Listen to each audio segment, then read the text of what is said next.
All right, good morning. It is April the 8th, 2023. About 10 o'clock in the morning here in South Georgia. The weather has turned off very chilly and rainy. Therefore, we are not doing a video outside.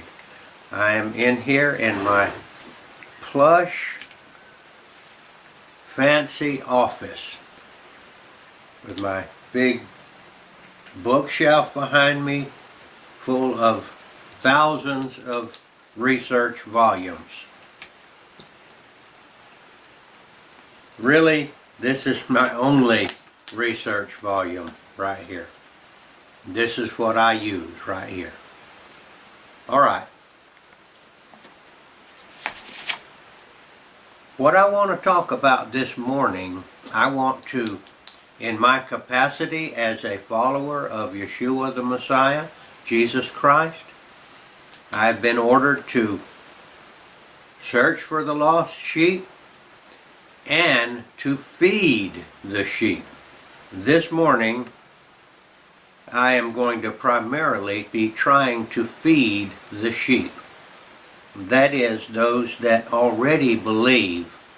However, there may be some lost sheep out there that like this message too, because this message will make your life easier. All right, I'm going to start with a scripture verse. This is John 14:27. I'm going to read it in the King James, and then I'm going to read it in the NIV. My peace I give unto you, not as the world giveth, give I unto you. Let not your heart be troubled, neither let it be afraid. Now the NIV Bible says this: peace I leave with you, my peace I give you. I do not give to you as the world gives. Do not let your hearts be troubled, and do not be afraid. Now, this is what Yeshua said. Now, how you're exactly going to do that now is another matter. He says he gives his peace to you, but do you feel it?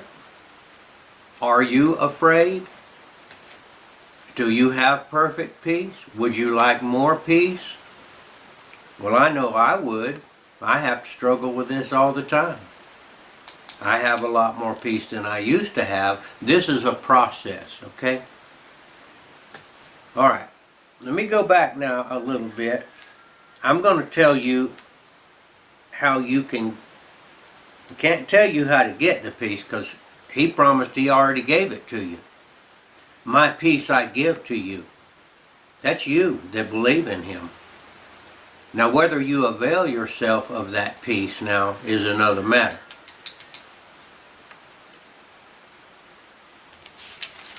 Let me go back here and read a couple of things in my notes. Why you don't have that peace. He can give you the peace, but you have to understand what it is to be peaceful. That's really what it is. What is it to be peaceful? Let's say another word. Peace and contentment are very similar words. To be content is to be at peace. Let's start with Exodus 20:17. Do not covet. Don't covet your neighbor's house, and it says don't covet your neighbor's wife or anything that your neighbor has. Now, if you are coveting, that's not peace. You're saying, I'm not content. I want something that somebody else has over here. I don't have one of those. and I want one. Whatever you fill in the blank, whatever it is you don't have that you want. You don't have it. Psalms 37, 1 through 3. Do not be envious of evildoers. What does that mean? Let's just take your Hollywood stars, okay? Your starlets and your stars. Most of them are into evil doing. You know, you read about Hollywood, what goes on behind the scenes in Hollywood. But yet many of us, wish that we could be like them. Stars,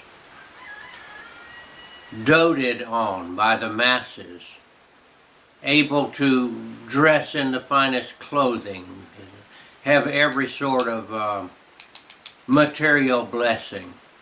Well then, if you want to be like that, what you're really doing is you are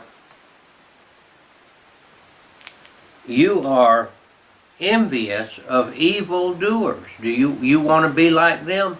That means you're envious. That means you're covetous. That means you want what they have. That means you're not content with what you have.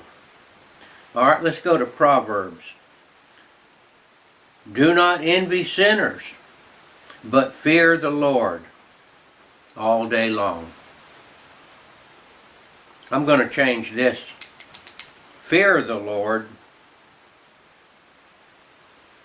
to love the Lord. I think that's my prerogative. That's the way I want to see it. I think fearing the Lord is loving the Lord. That's my interpretation. Take it if you want to. Corinthians 3:3. Jealousy and strife show that you are living in the flesh still. Jealousy and strife. What is this strife all about? Because in order to have what somebody else has, you have to figure out a way to get it. Might be stealing it from them. Might be wanting to steal their wife or their girlfriend or steal some of their property. It might be that you are doing dubious things to acquire money so that you can buy those things that you are jealous of. How can I get, if I only had some more money I could get in that situation over there, whatever that situation is. They live in a nicer house, whatever it is. Jealousy and strife. Money being a way to get that. Money, money, money. Money, love of money is the root of all evil. You start to love money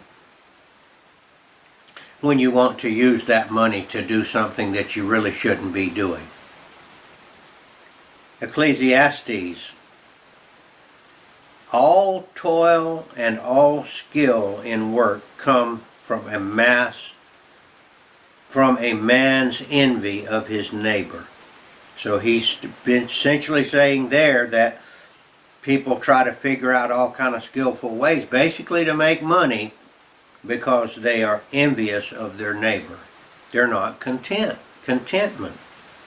Vanity and trying... okay, let me read this one again. I'll just isolate this sentence. Toil and all skill in work come from a man's envy of his neighbor. And Solomon says, vanity and trying to catch the wind. Catching the wind is one of his phrases to explain that people are trying to catch something that they can't catch. You can't catch the wind. James had this to say about it. James 4:2 and 3. Your desire, my handwriting is not that bad, but that's why I keep messing up here. I did this so I had. You desire and do not have. So you murder, you covet, and cannot obtain. So you fight and quarrel. You do not have, he says, because you do not ask. You ask and do not receive because you ask wrongly to spend it on your passions. What he's saying is that as believers, God will give us what we ask for if we ask rightly. He's not going to, if we ask him for something that he knows we don't need, he's probably not going to let it happen. So if you ask for something, if you're asking for a lot of money to satisfy your passions, he's not going to do it. If you ask rightly, God will. That's a promise from God. Ask and you shall receive. He's not going to ask, he's not going to give it to you unless it's in your best interest. And a lot of times we don't agree with God about what's in our best interest. He knows what's in our best interest. You might ask for something you just don't want, like asking for somebody not to die. But God knows what's in your best interest. That's a hard one to swallow, I know, but that's contentment again. You can ask. All right, let's go to John. Let's go back to James. James 3:14.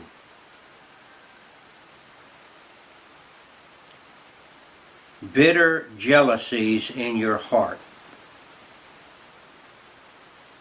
That's all I wrote. I don't know what else the thing says, but bitter jealousies in your heart. We know what that means. That means that's not good. John 1 John 2, 1 John 2, 15 through 17, do not love the world. And I've got pride of life. I guess that's the rest of it. I didn't write the whole thing. Do not love the world.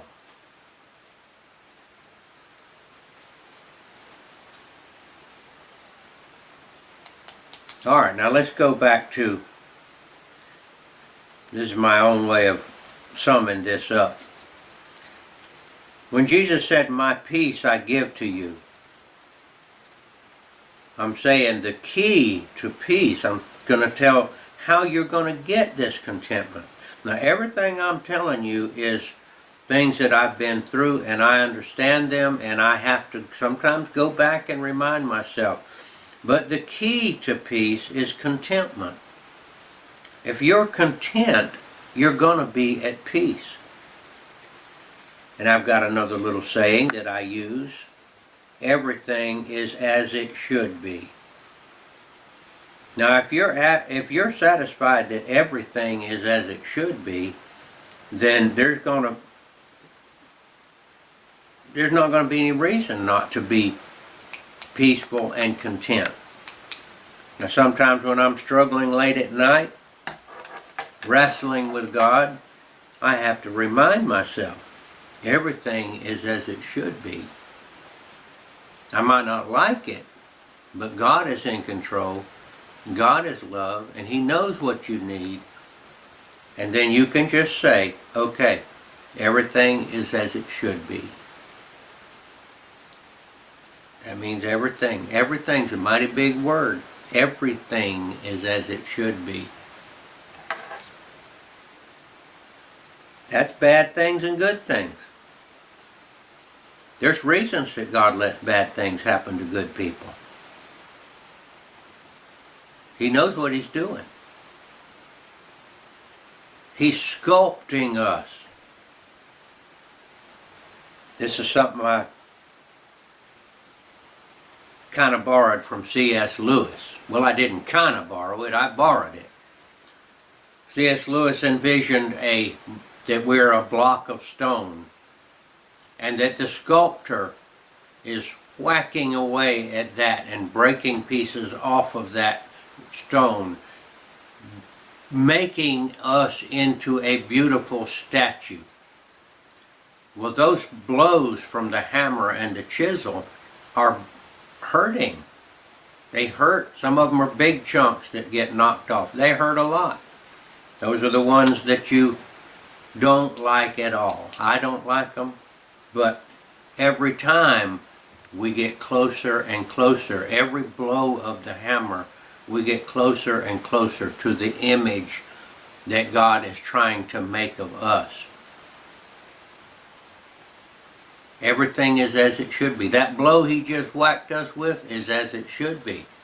That piece needed to be knocked off to get to the finished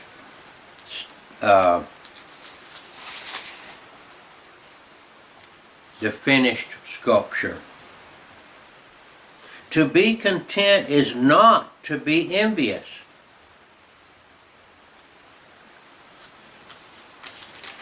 You're not going to be content if you're envious of somebody else.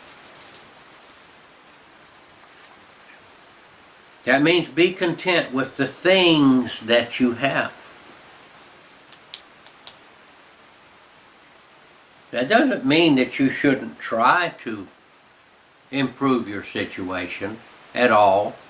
That doesn't mean just stay sitting there in a squalid condition. But you need to be content right then, with it. It's not going to help you not to be content. There's no reason you shouldn't try to improve your condition, but to do it by envying what somebody else has and doing something that takes away from your peace, that would be evil things that you do. Coveting, that's the word. Be content with, that means your material blessings, your position in life, where you are in the world, the state of your physical tent, I'll call it. That's the body. The tent that houses our soul. All right, that's my discussion on how to be content, how to be peaceful. This we struggle with daily. That's the nature of the state that God put us in, the condition of the fleshly body. This whole thing is a learning lesson while he sculpts us to become a heavenly statue or being, of which when we die, if we believe in Christ, that is where we go. Being envious, being not content, these are not good. Let me tell you another thing about this being not content and not happy and not peaceful. It takes a toll on us physically. The way that we think does affect the way that our tent that houses our soul, it is a body. It gets tired. It gets sick. Being peaceful and content and will, in my opinion, affect how your physical body functions, and I believe it will keep you from let's put it another way. I won't say it'll keep you from getting sick, but I'm saying that by having physical envy and not being content will probably make you sick. You've probably known somebody that was very bitter. Those people are not physically well. The more bitter you are, the more it destroys your body inside. It doesn't mean you shouldn't try to eat properly and take care of yourself. You should do that. We've just got to remember, being content means, God, I accept where I am right now? Now you can still ask him. I'd like to be in a little bit better situation, but not because of envy. If you ask rightly, then God has promised to answer.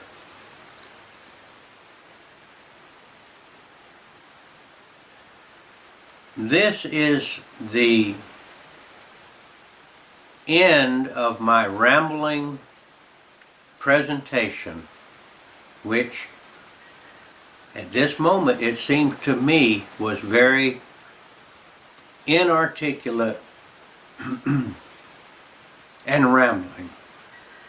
But to follow my own advice, I'm going to be content with it, because it is the reality of the extent of my knowledge on this and my ability to present it to you. There's probably, I would think, somebody out there that will appreciate the way I go about this. It is not your typical way. I'm going to be content with it.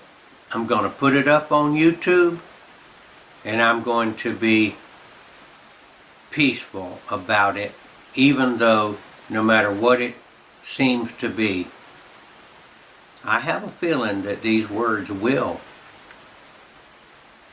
go out and reach into somebody's mind and help them be a little bit more content and peaceful. All right, this is Gardener Israel, and thank you for watching.